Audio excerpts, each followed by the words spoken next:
한국경제TV 생생한 실전 투자 정보 와우퀴. 월 5,000원 커피값으로 투자 정보가 내 손 안에 배달됩니다. 와우킥 N에서 만나요. 네, 시청자 여러분 안녕하십니까? K상 라이브 진행의 온인주입니다. 2026년 시작과 동시에 병원연의 첫 장을 넘기자 코스피는 쉼없이 달리면서 연일 사상 최고치를 경신하는 상황입니다.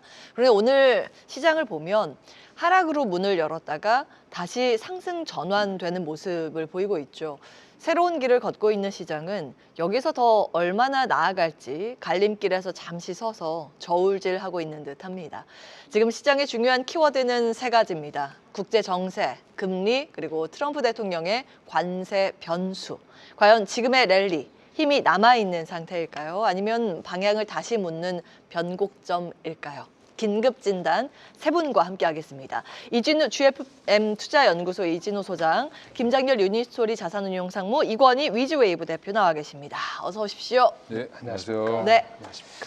지금 코스피가 4,580선 다시 터치하고 있습니다. 약간 여기서 이렇게만 불면 시장 5천 갈 것 같거든요.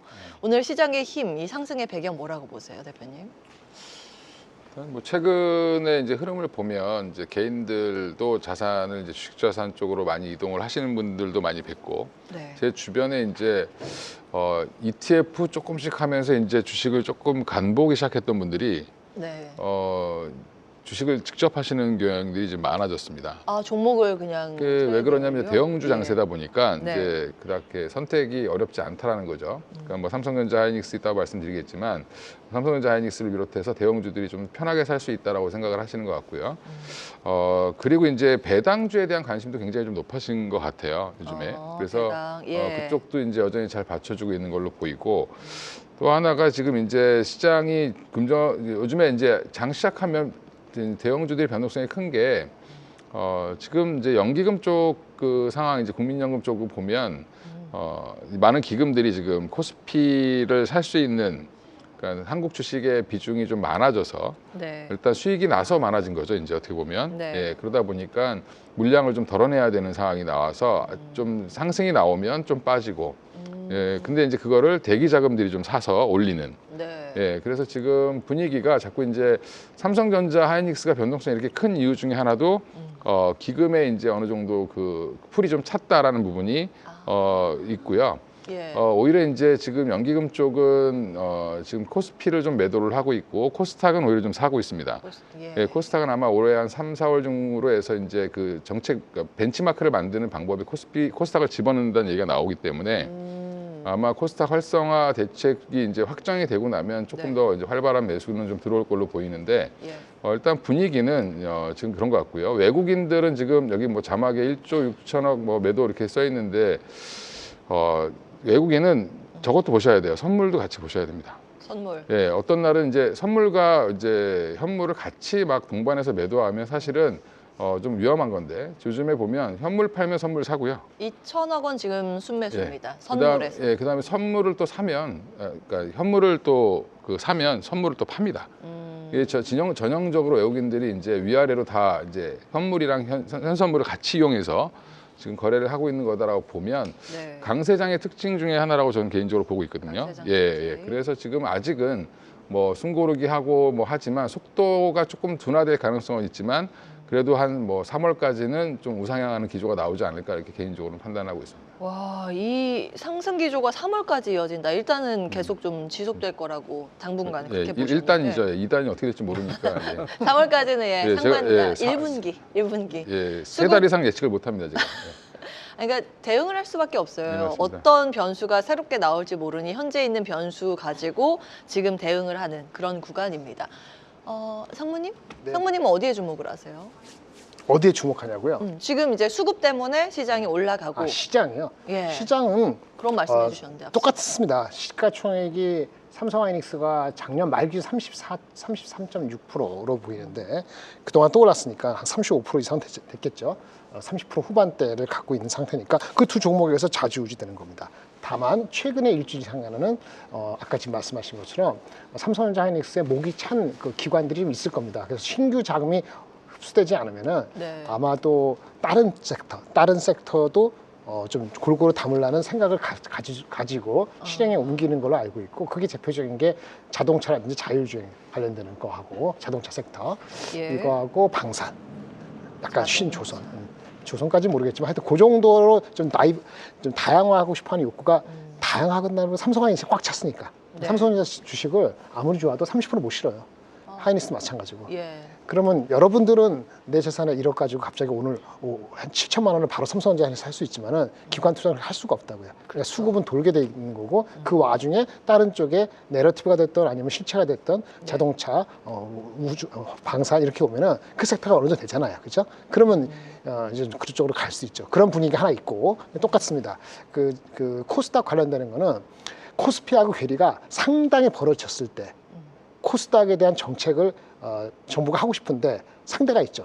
여러 관계자도 있고 국민연구도 자기 마음대로 막 부리는 건 아니잖아요. 예. 그러니까 주고받고 내고를 해야 되기 때문에 그 시간차 때문에 그게 1월에 있을지 2월에 있을지 3월에 있을지 4월에 있을지 그 기다림이 있는데, 아마 코스피가 거리가 벌어지면 벌어져서 역으로 코스닥에 대한 정책의 윤곽이 더 세게 나올 수도 있다라고 본다면은 좀 균형 잡힌 시작을 보여야 됩니다. 한쪽이 많이 가면 다른 한쪽이 비어 있구나라는 생각을 코스피 내에서도 해야 되고, 코스피와 코스닥도 그렇게 봐야 되고, 물론 전제는 환율이 뭐 1,500 하는 게 아닌 전제를 깔면은, 예. 환율이 그러면 여기서 급변동하지 않는 정도. 그렇죠. 그러면 아마 좀 말씀 비슷하게 아마 1분기에서 2분기 넘어가는 시점 또는 1분기 빠르면 예. 빨리 올라갈수록 1분기 고점, 좀 늦게 오면 2분기 고점이 주가적으로 될 수 있고, 삼성하이닉스도 그렇게 될 수 있다고 보는데, 그건 나중에 말씀드리는데, 왜? 네. 선행적이기 때문에 올해 이익에 대한 게 아니고 내년 초까지도 가슴이 부풀어 오르잖아요. 그러면 그 주가는 9개월 이상 앞당겨져요.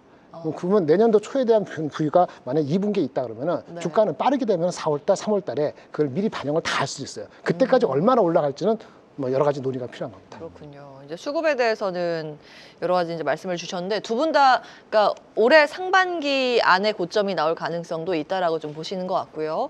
한 가지 이슈가 상무님, 우리 시간으로는 내일 새벽에 미국에서 연방대법원이 트럼프 관세 관련 선고할 것으로 예상이 되고 있잖아요. 요 우리 시장의 영향력은 어떻게 보세요? 어떻게 나오냐에 따라 달라 있는 건데 어떻게 나올지 아세요? 근데 그 두 가지 가능성 다 말씀을 해주신다면. 소장님이 더 잘 아실 건데, 저는 간단히 봤을 때 지금 분위기가 예.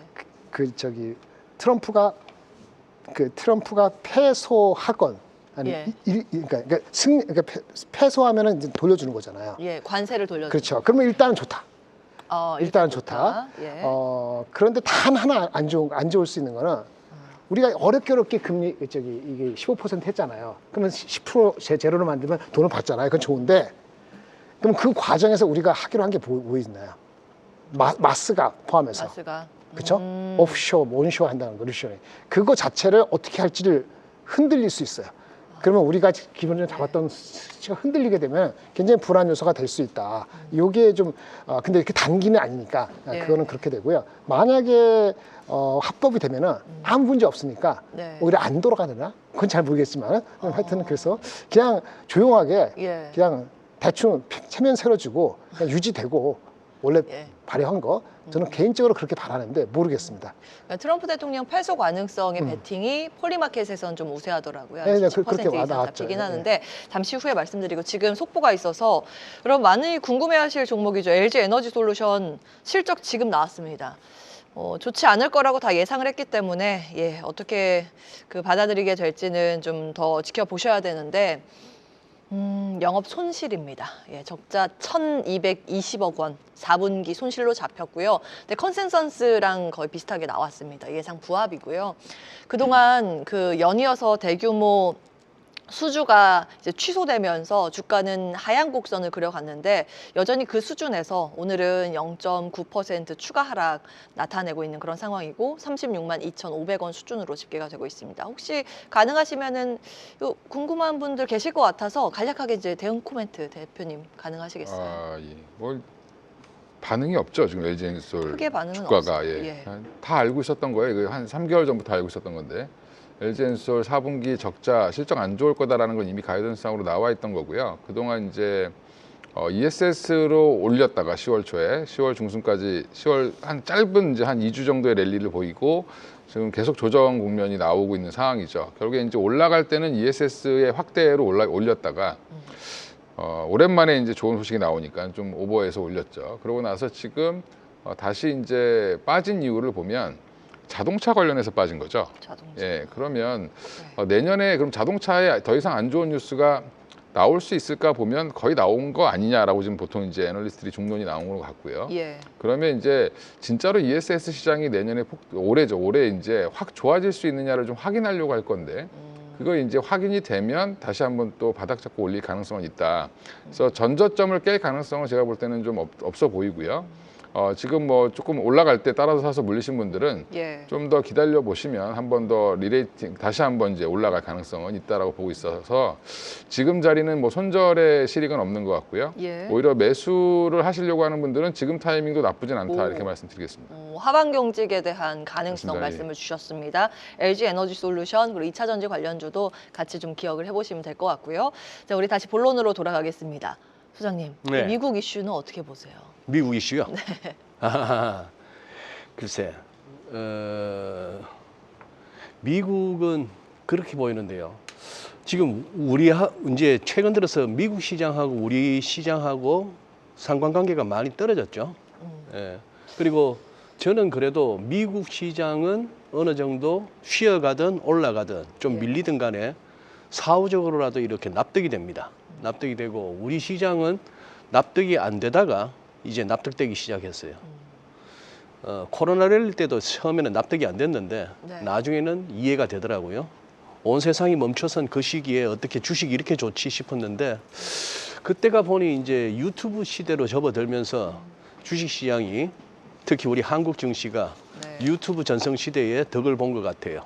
거기에서 초기에 그걸 갖다가 이용하신 분들은 나름대로 그때 꽤나 짭짤했고 뒤에 이제 뒷북치고 들어가신 분들은 지금까지도 고생하고 계신 분들이 계시고 네. 예.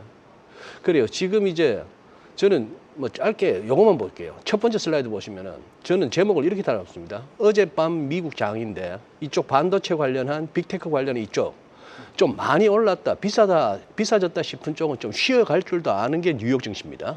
근데 골고루 오르고 있죠. 그동안 소외됐던 데가. 예. 그리고 지금 왜 한참 동안 말은 사상 최고치라고 합니다만 그런 감동적인 사상 최고치는 아니에요. 자, 이거 한번 보시죠. 길게는 설명 못 드리겠습니다만 이때 코로나 랠리 때에 처음 조정받았던 낙폭에 뭔가 선이 하나 걸리죠.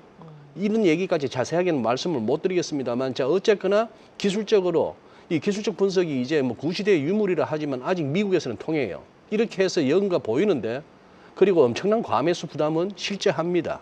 반면에 요구간 보시죠. 요구간. 즉 지난번 관세 때문에 어쩌고 저쩌고 하면서 쿵 떨어졌던 이 낙폭에 대해서도 뭔가 선이 하나 걸리죠. 그러니 시장은 지금 여기서 뭔가 추가 모멘텀을 필요로 하는 겁니다. 이 누구나 다 의식하는 월가에서는 전 세계 모든 자금과 세력들이 들어와서 만드는 이 지수가 네. 여기서 더 가도 되나? 이 과매수 부담을 바로 조정 없이 가도 되느냐? 아니면 조정 좀 받아야 될까를 이제 하는데 거기에 이제 몇 가지 변수들이 남아 있는 거죠. 당장 뭐 오늘 밤이 될 수도 있는 연방 대법원 판결 그리고 오늘 또 고용지표도 나오죠. 사모님 계시니까 또 이 표현이 막 나오네. 뭐 대법원 판결이든 뭐 고용지표든 나발이든 간에 이용료. 예, 점점 닮아가는 두 분이십니다. 예, 그런 상황인데 자 트럼프 대통령이 금리 하락을 갖다가 위해서 별의별 소리를 다 합니다. 프레디 맥, 페니맨은 사실상 MBS를 발행하는 게 주 업무인데 거기 보고 지금 한 2천억 달러 여유 자금으로 이걸로 MBS를 매입하라 쪽으로 지금 뭔가 작업을 지시했다라고 하는 건데 이거는 뭐 그쪽 발 QE가 될 수도 있겠죠. 그런데 잘 안 밀리고 있고 금리는 우리도 지금 국고채 금리 막 슬금슬금 올라요. 작년 5월부터 슬금슬금 오릅니다. 자, 밑에는 큰 그림 10년물이고 위에 작은 거는 3년물 데일리인데 작년 5월부터 슬금슬금 오르고 있고 환율은 뭐 이렇게 가두리 안에 들어갔다고 보시죠. 이 와중에 우리만 이러고 있습니다. 코스피. 저는 5,000피 전에는 토 달지 마라. 즉 코로나 랠리 때는 유튜브로 개인들을 갖다가 끌어모으는데 성공했다면 이번에는 저는 어쨌거나 작년 한 뭐 2분기 이후부터 판을 잘 짠 것 같습니다. 그래서 어지간하면은 외국인 팔면은 또 개인이 사고 뭐 이건희 대표 지적 맞다나 국민연금이 주가 오른 만큼의 비중이 꽉 차서 좀 덜어내려 하면 또 대기하고 있던 매수.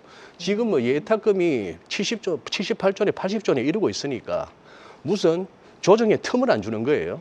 그리고 또 외국인이라고 분류되는 그 가운데 진짜 외국인인지 아닌지도 모르겠습니다만 어쨌거나 지수를 끌어올리는 기술이 좋은 선수들이 있는 그런 상황이라서 지금 우리는 여기서 우리 시장은 아까 말씀드린 바와 같이 미국처럼 차트도 안 통하고 기술적 분석이나 펀더멘털도 안 통하는 네. 뭐 그런 식으로 해서 지금 이 믿음이 강한 것 같습니다.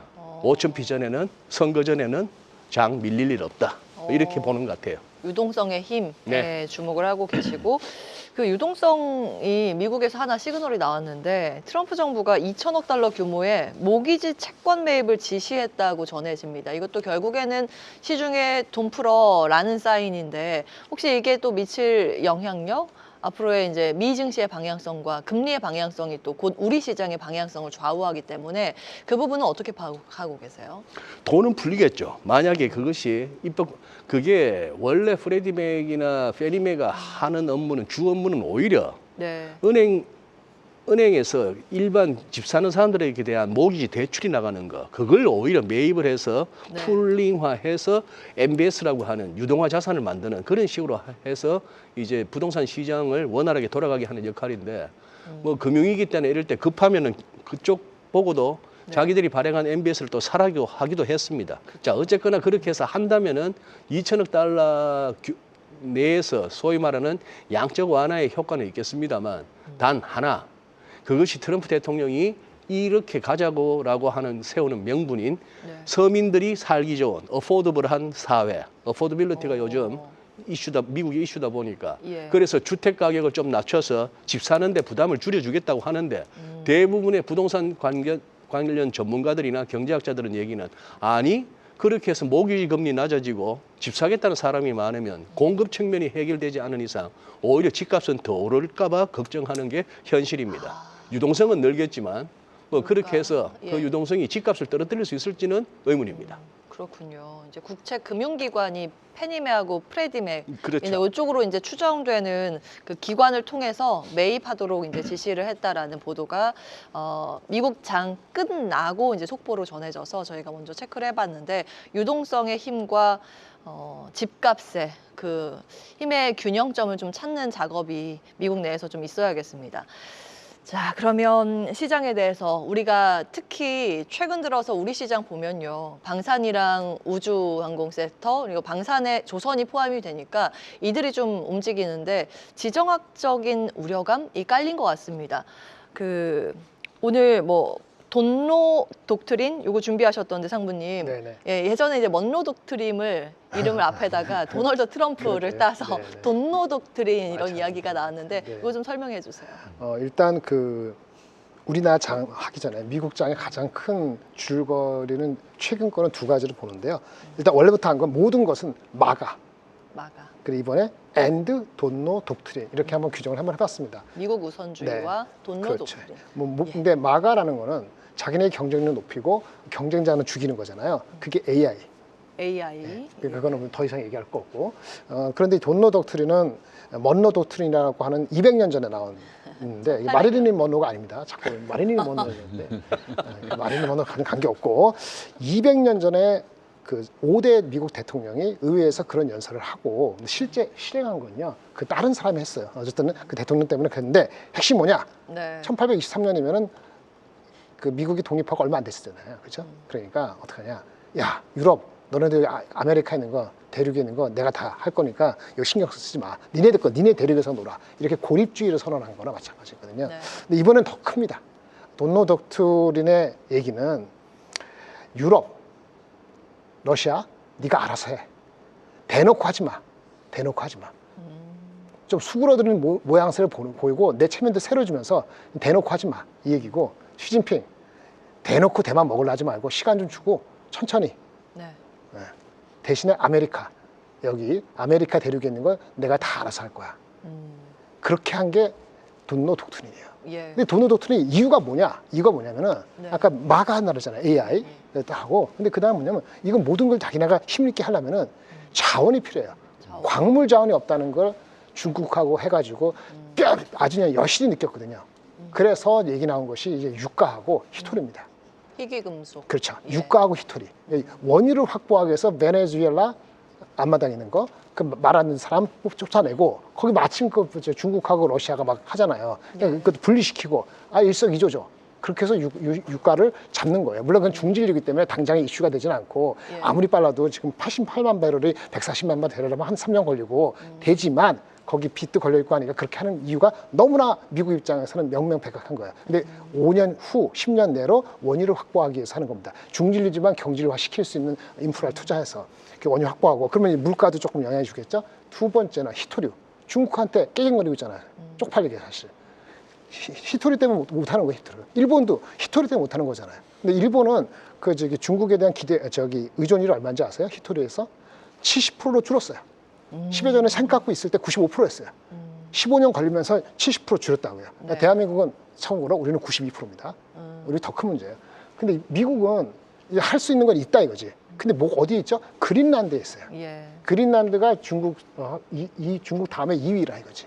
근데 이걸 보니까 내가 군사기지 채우고 하기로 했는데 내 마음대로 할 수 없거든. 컨설트 해야 되고 시간 걸리고 지금 짜증나 죽겠는데 급한데. 그렇죠? 그러니까 병합이라는 얘기를 카드를 하면서 하려는 거예요. 그래서 히토리랑 유가를 잡기 위해서 먼노 독트린 대신에 돈노 독트린 했고 이것이 다른 모든 원자재하고 AI 이런 자기네 패권을 갖는데 핵심으로 갔기 때문에 다소 이런 과정에 돈도 풀고 뭐하고 하면서 인플레도 이슈가 되고 뭐 비난도 있겠습니다만은 트럼프가 중간 선거에서 자빠져 죽지 않는 한 아마도 이 흐름은 계속한다 라고 말씀드릴 수 있고 미국은 그 힘으로 간다. 저는 그렇게 봅니다. 베네수엘라의 마두로 대통령 추출이라든지 그린란드 병합에 대해서 계속 목소리를 높이고 있는 이 행보는 결국에는 원자재가 확보를 위해서 움직이는 것이다라고 이제 해석을 해주셨습니다. 표면적인 이유는 아니고요. 그 행간을 봤을 때 그런 움직임이 읽힌다라는 부분 말씀을 주셨습니다. 히토류를 포함해서 뭐 희귀금속들이 또 사실은 베네수엘라에 굉장히 많이 매립이 돼 있대요. 매장이 돼 있는데 그게 추출하는 이런 시스템들이 갖춰지지 않아서 그런 이야기도 좀 들려오기는 합니다. 자, 그러면 결국에는 원자재 싸움 국면으로 들어간 거라고 볼 수 있는 건지 이게 지정학적 갈등 우려로 우리가 해석을 해야 되는 건가요? 우리 시장에 대한 영향력은 어떻게 보세요? 그러니까 방산이 뜨는 거죠. 네. 그러니까 이제 이게 방산이 그래서 뜨는 겁니다. 그게 이제 단순히 지금 뭐 베네수엘라 뭐 그다음에 석유 뭐 이런 이제 그린란드 히토류 이것도 이제 맞는 얘기인데 중요한 거는 이제 미국이 이제 어떻게 보면 신제국주의를 선언했는데 네. 원래 기존에도 미국이 전 세계 경찰 국가를 하면서 이제 2차 세계대전 이후에 거의 70년 이상을 이제 일국으로서의 어떻게 보면은 좀 베푸는 자의 입장에서 열심히 했죠. 원래 미국은 생길 때부터 고립주의를 표방했던 나라인데 예. 어쩔 수 없이 2차 세계대전 이후에는 이제 전 세계에다 돈을 뿌리면서 할 수밖에 없는 상황이었고 지금 이제 달러 패권을 갖고 있기 때문에 어쩔 수 없이 생기는 그 이제 무역수지 적자죠. 무역수지 적자를 이제 그동안은 이제 그 번 나라들, 우리나라나 일본 같은 나라들, 중국 같은 나라들이 미국의 달러를 다시 사주면서 이게 재정 수지는 또 플러스로 되는 예. 이렇게 유동성이 잘 돌아가다가 지금 이게 막혀버렸습니다. 어느 순간. 예. 막혔고 그래서 지금 뭐 스테이블 코인 한다라고 여러 가지 얘기를 하고 있는 것 같고요. 그다음에 이제 그러면 진짜로 이번에는 갖고 있는 거를 최대한 활용해서 자기의 무력과 이런 것들을 갖고 결국에는 지금 자원을 우리 자기의 적자를 메꿀 수 있는 거를 지금 남의 나라에서 약탈하겠다라는 거거든요. 예. 정확히는. 그럼 이게 제국의 몰락의 역사를 보면 항상 이런 식으로 약탈적인 지배를 하기 시작하고 그 다음에 외부로의 문호를 지금 막고 있죠. 이민자들을 단속하고 네. 결국엔 미국에 사는 사람들이 이민 안 온 사람이 아무도 없죠. 다 다른 나라에서 온 사람들인데 원래 이제 늦게 왔다고 쫓아내는 거랑 똑같은 건데 그런 것들이 많은 유학생들을 배출하고 문호를 개방했기 때문에 그들이 가서 미국의 문화적인 그런 것들 그 다음에 미국의 파워 이런 것들을 각 나라마다 전파를 해서 결국 미국의 문화적 우위를 지켰는데 예. 그게 지금 무너지는 게 아닌가. 그래서 그거는 이제 뭐 큰 사조적인 얘기고 인문학적인 얘기라고 보면 이제 중요한 거는 이제 우리는 경제잖아요. 그럼 결국엔 이제 이러면 뭐 무슨 산업이 뜰 거냐? 단순하게 보면 그냥 당연히 그냥 방산주밖에 없습니다. 방산주. 이제 각자 도생이죠. 미국이 언제 와서 우리 대통령을 잡아갈지도 모르고 여차하면 힘이 약한 나라들은 강대국이 쳐들어가도 된다는 거를 지금 미국이 보여줬기 때문에 예. 러시아랑 미국이 이걸 보여줬죠. 세계에서 1, 2, 3등 하는 국가의 두 국가가 지금 이미 그걸 보여줬기 때문에 약소국일수록 지금 국방력을 더 강화시킬 수밖에 없는 그런 형태로 갈 거고요. 그러면 가성비가 좋고 빨리 만들어줄 수 있는 우리나라에게 러브콜은 더 많이 올 수밖에 없지 않을까. 뭐 미국이 국방비를 증액했다는 이유만으로 해서 우리가 올라가는 거라기보다는 예. 미국이 국방비를 증액할수록 다른 나라들은 더 증액해야 되는. 그렇죠. 예전에 이제 유럽도 미국이 지켜주고 했는데 지금 나토도 따로 가야 될 것 같고 각 국가마다 이제 각자 도생이 이제 시작된 거죠. 그래서 2차 세계대전 이후에 만들어졌던 이제 유엔 정신이죠. 예. 뭐 인권, 세계 인권, 뭐 그다음에 주권 평등 이런 것들이 이제 다 무너지는 시기다. 이렇게 보면 오히려 지금은 이제 방산주들이 그래서 저는 지금은 가장 수혜를 받는 섹터라고 보고 있고요. 예. 앞으로도 그래서 이제 우리나라도 이제 어떻게 보면 힘이 더 세지지 않으면 예. 반도체 같이 아주 힘 좋은 상품을 갖고 있지 않으면 언제든지 당할 수 있다. 그러니까 새로운 그렇습니다. 원자재죠, 반도체도. 지금. 그래서 뭐 그나마 좀 우리는 좀 다행이다라고 생각을 하고 있습니다. 예. 전체적인 글로벌적인 정세가 지정학적 리스크 고조 쪽으로 맞춰서 움직이고 있습니다. 그에 따라서 우리 시장 같은 경우에는 오히려 이제 방산 업체들이 수혜를 볼 것이다 이런 힌트까지 좀 얻어봤는데요.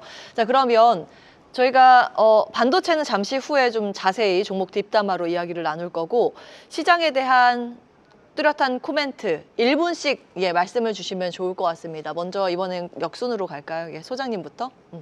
시장에 대한 코멘트요. 네. 예. 시장 투자 전략에 투자 대한 전략? 구체적인 팁을. 예. 요즘은 뭐 그렇게 투자 전략이라고 질문을 받으면 저는 뭐 그렇게 얘기합니다. 이 순환매 내지는 하루 오르고 이 매기가 어디로 막 갈지 반도체 좋다는 와중에서도 어느 날은 삼성전자가 가면 하이닉스가 못 갈 때도 있고 이러는데 그거 일일이 우리 일반 개인 투자자들이 어떻게 다 쫓아가겠느냐. 그냥 이 장 안 빠진다고 생각하면 그냥 지수로 투자하라. 늘 그 말씀만 요새 드리고 있습니다. 저도 모르겠거든요. 예. 오토에버 어제 그 난리치던 오토에버가 오늘 왜 빠지는지도 모르겠고. 현대 오토에버. 그러니까 뭐 그런 시기라서 아유 무슨 뭐 한중 정상회담 앞두고 또 그렇게 한한령 해제 뭐 그런 이제 이런 레파토리가 안 통하잖아요. 예. 그런데 장은 빠질 듯 하면서 안 빠지고 또 가잖아요. 오늘도 100포인트 못 올라서 억울하다 할걸요. 이제는 100포인트 상승을 당연히 여기는 이상한 그런 상황이 되었습니다. 이유는 모르겠다. 그런데 돈 들고 있으면 왠지 바보 같다. 뭔가 내 돈이 녹는 같다. 뭘 하기는 해야겠다. 뭘 살까? 고민하지 마시고 그냥 ETF는 뭐 그때 방식이 됐건 뭐가 됐건 지수로 사시죠. 거기다가 예. 지금 이 와중에 인버스, 꽃버스 다 녹아야 끝나는 게임 아니겠습니까? 예, 돈의 가치가 지금 네. 계속 하락하고 있기 때문에 그 돈의 가치를 해지할 수 있는 수단, 이제 투자를 한다면 지수 추종 좀 안정적인 방향도 괜찮다 이런 의견 주셨고요. 상무님 이렇게 바쁘세요? 계속 이제 아래 보시던데. 네. 저는 10초 됩니다. 이익 추정에 대한 사람들의 컨센서스, 추정이 증권사 많이 나오잖아요. 이익 추정 A, B, C, D, E, F 10개 있다. 이익 추정의 괴리가 이렇게 벌어져 있다가 네. 점점 이익 추정이 다 비슷한 레벨로 오잖아요. 그럼 끝입니다. 그럼 랠리 끝이야. 이익 추정치가. 추정치 랠리가 죄송합니다. 범위가 이렇게 차 있어. 100하고 네. 120이, 140이. 점점 좁아지잖아요. 네. 나도 맞출 수 있는 정도 렌지 들어왔어. 그럼 끝이에요. 그게 1분기일지 2분기일지 모르지만 저는 이제 상반기 중에 그게 끝이라고 보고요. 그때까지는 아하, 일단은 조금 올라가는 각도는 굉장히 아슬아슬하게 올라가는 것 같아도 예. 시장에서 빠져나올 정도는 아니고 이렇게 말씀드리겠습니다. 그러니까 추정치가 명확해질 때가 고점 가능성이 있다라는 그럼요. 걸 말씀 주시는 거예요. 지금은 안개 속에 있는 것처럼 이익 추정치가 범위가 굉장히 넓습니다. 높게 잡은 곳도 있고 낮게 잡은 곳도 있고 이것이 수렴이 되는 구간까지는 일단은 시장이 열려 있다. 이렇게 그럼 긍정적으로 해석을 하도록 하고. 근데 목표 주가와 괴리가 10% 이내면 추격하지 마세요. 다른 걸 보셔야 그래요. 됩니다. 예. 10%. 10%는 15%. 저는 87.5입니다. 87.5 정도 되면 무조건 이익 실현에 들어갑니다. 일부. 그리고 다른 거 보는 게 맞아요. 그렇게 안 보면 다른 거 못 봐. 현대차가 올라가고 현대오토가 올라가고 뭐 저기 방사능 올라가는 거 삼성전자 하이닉스가 안 사면 집안에서 역적되는 것처럼 모이는 그런 분위기일 때 다른 거 못 보는 이유는 한쪽에 몰렸기 때문에 네. 그러니까 이게 그 말씀도 모멘텀이 하셨잖아요. 사실은 뭐- 대학 교수들이 주식 사기 시작하는 거 이거 좋은 대학 교수님이 현상이냐고. 갑자기 저한테 뭐 사느냐 물어보는데 그분은 뭐라 그러는 게 아니고 네. 제가 똑같은 말씀 ETF를 하든 대표 지수 펀드를 사라. 그런 개념에서 스님들이 이제 증권사에 오기 시작하면 특정 직업군을 이렇게 매도하는 것처럼 매도하면 안 아니, 되는데. 그런 건 아니고요. 일단 관심이 없었던 네네, 그렇죠. 분들까지 한계죠. 예, 시장에 뜨겁게 이제 관심을 가질 그 구간은 좀 조심해야 된다 이런 구분음선 이야기가 온 거예요. 나오는데. 구분음선 온 거예요. 네네, 그거 말씀을 주셨고 저희가 이제 시간이 되기는 했는데 그 대표님 혹시 앞서서 이제 방산주 말씀을 주셨기 때문에 종목 몇 개만 주시면 좋을 것 같습니다. 예, 저를 쫓아다니면서 보신 분들은 제가 방산 탑픽을 하나 시스템이라고 말씀드렸는데 한화. 예, 네. 하나 시스템이 오늘 많이 가네요, 너무 갑자기. 근데 네네. 이제 왜냐면, 예, 일단 뭐 상황은 방산주도 조정 또 나오겠죠. 이제 나오겠는데 오랜 동안 이제 쉬었기 때문에 한 3개월 가까이 쉬었잖아요. 다시 한번 올라갈 때가 된 걸로 보이고 이제 정세가 국제 정세가 그런 걸로 보이고요. 네네. 한마디로 짧게 말씀드리면 반도체는 조금 더 파티를 즐기시고, 예, 그리고 지금 자동차는 좀 다시 보셔야 되지 않을까? 예, 현대차 좀 보셔야 될 것 같습니다. 자동차하고 한화 같은 경우에 미국 조선소 추가 인수한다는 소식 덕분에 네, 좀 그룹주가 강합니다. 이슈까지 체크해드리고요. 저희 잠시 시황센터 다녀온 후에 종목 뒷담화로 반도체 이야기하겠습니다. 잠시 후에 오겠습니다. 계속해서 다양한 경제 이슈를 알고 싶다면 구독과 좋아요, 알림 설정 부탁드립니다. AI 캐스터 권미정이었습니다.